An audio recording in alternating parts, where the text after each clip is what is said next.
Aïe, aïe, aïe. Aïe aïe aïe.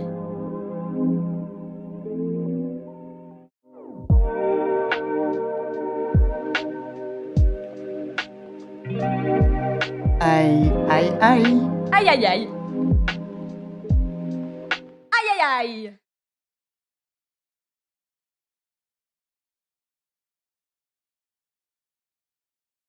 L'école de peinture de Kyoto, née à la fin du XVIIIe siècle après l'incendie qui ravagea la ville en 1788. Plusieurs courants artistiques s'y affrontent au début du XIXe siècle, recherchant un équilibre entre peinture décorative et descriptive, dans la lignée de l'héritage réaliste de Maruyama Okyo, 1733-1795. L'artiste Gyokusho Kawabata, 1842-1913, s'inscrit bien dans ce mouvement dit aussi Maruyama Shijo. Mais il le fait dériver du côté de la calligraphie en proposant des croquis évanescents d'animaux et de paysages.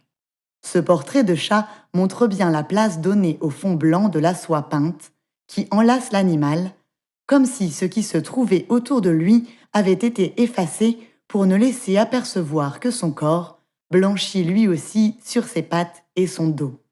La date de réalisation de l'œuvre, 1868, est intéressante, car elle marque aussi l'arrivée d'une nouvelle école de peinture au Japon, plus figurative et empruntée au style occidental avec le début de l'ère Meiji. En nous proposant un animal vu de dos, Kawabata nous rappelle que la vision a tendance à se porter sur l'avant, sur la face de ce qui est regardé, les visages, laissant toute une partie des objets et des personnes, les dos, dans l'obscurité. Dans le film Yi Yi du Taïwanais Edward Yang, 2000, cette même parole était incarnée par le personnage de Yang Yang, un jeune garçon de 8 ans qui offrait à ses voisins et sa famille des images de leur nuque, des portraits panoramiques d'eux-mêmes.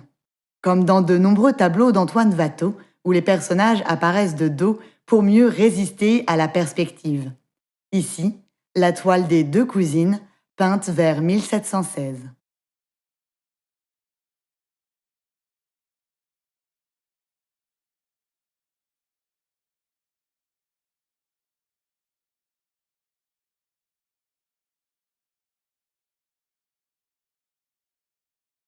L'école des beaux-arts de Glasgow a été fondée en 1845 pour accueillir au départ des formations d'artisanat, ébénisterie, ferronnerie. Et s'est peu à peu ouverte à la formation d'artistes pour accompagner le développement industriel et économique de la ville au milieu des années 1890. Ce nouveau départ pour l'école a donné lieu à la création d'un bâtiment inauguré en 2 fois, en 1899 et 1907, dont le projet architectural novateur et d'influence Arts and Crafts a été confié à un ancien étudiant, Charles Rennie Mackintosh, qui pilotait pour la première fois un travail d'une telle envergure.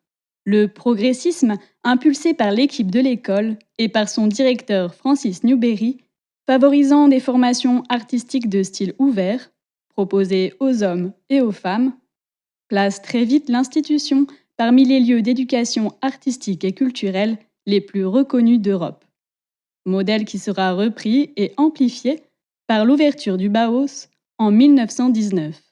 La convivialité et les relations désacralisées entre étudiants et professeurs ont permis de construire une communauté d'esprit qui a perduré sur l'ensemble du XXe siècle. Mise à mal récemment par 2 incendies importants en 2014 puis en 2018, venant détruire la totalité du bâti existant. Jusqu'à cette catastrophe, l'école avait organisé ses formations autour de 3 disciplines: l'architecture, les beaux-arts et le design, et avait ouvert un campus à Singapour en 2012. Si les écoles d'art ne font que préparer l'avenir des étudiants sans assurer leur réussite, la fonction émancipatrice de l'enseignement et de la pratique de la raison d'être et de l'œil de l'artiste en devenir est essentielle à leur équilibre professionnel et social futur.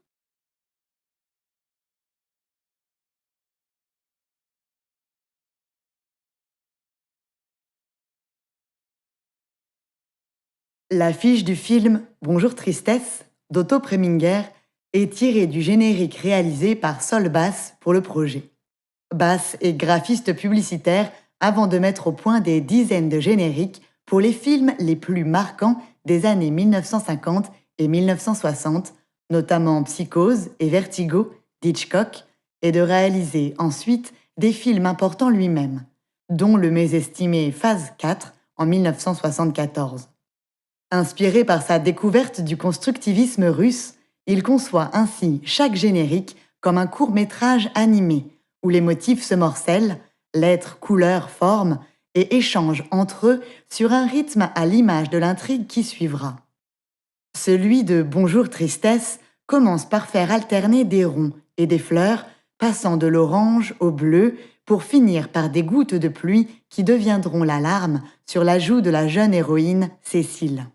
Le livre de Françoise Sagan, dont le film constitue une adaptation assez proche du récit, présente l'épais sentiment de mélancolie qui recouvre peu à peu Cécile, à l'opposé de la vie qu'elle mène jusqu'alors, plutôt libre et insouciante.